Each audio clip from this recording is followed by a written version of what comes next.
I absolutely love the whodunit genre, and I so wanted to love this movie. But alas, much like its predecessor, Murder on the Orient Express, Kenneth Branagh's Death on the Nile fails to deliver all that it promises and more. The movie relies excessively on its star cast to do the heavy lifting of the film. In fact, it seems like they spent such a big chunk of their budget on just acquiring the star cast that they forgot to set aside some amount of money for the green screen and the VFX and the post-production work, because it's horrible. The green screen in this movie is so bad that even in a scene where Mackey is walking right towards the audience in this absolutely stunning red dress, you can't help but be distracted by the fake sun and sand and water body that is behind her, and all your focus shifts to that. It just takes away from the movie. It does not add anything to a movie, especially where you are supposed to be transported back to 1937 Egypt and London. Once again, what was with those close-up shots? Like, this is most of what we see of most of the characters, and if they did act well, I wouldn't have to complain, but they didn't. So these close-up shots just make Armie Hammer look so bad.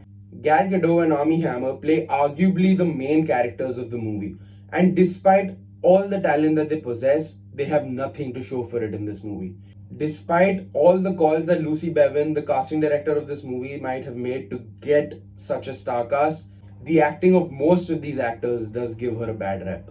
For a whodunit mystery, this movie sure did try to give us a TED talk on how love is different for different people, and how it pains some and how it gives some joy, and the shocking things that people might do for love. So much so that instead of these dialogues sounding organic, they started sounding preachy, and to a level where they sounded like they came out of Once Upon a Time in Mumbai. And that's fine if the movie was Once Upon a Time in Mumbai. And unfortunately for this one, it just wasn't. If Michael Green's screenplay focused more on taking us on a journey with the detective, rather than having a third character just come in, tell the detective what relation each of these people have with the two main characters of the movie, we would have found better closure when the movie does have its big reveal in the end.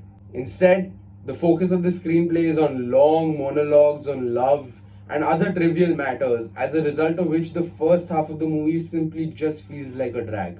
It is once the murder or the death on the Nile actually does take place that the movie catches some steam and is majorly propelled by the brilliant performances of Emma Mackey and Sophie Okonedo.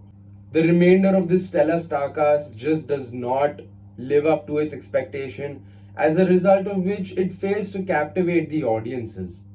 And despite these two actors' performances, the story in itself is predictable. So when you have a predictable story, at least make the build-up worth it.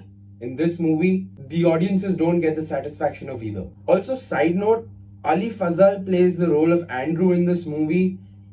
And was it just me? Maybe it was. But every time that he walks on screen, the only thing I'm reminded of is Guddu Bhaiya. And yeah, I just thought it was hilarious.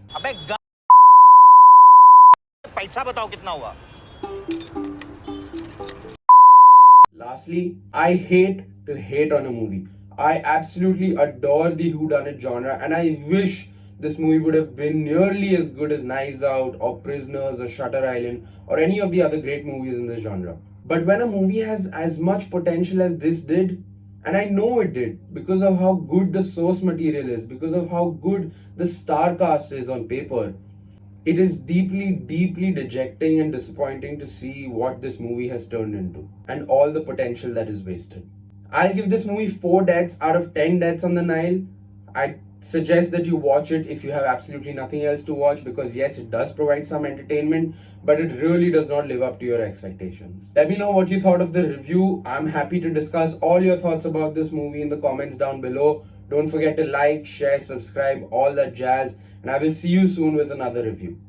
Peace.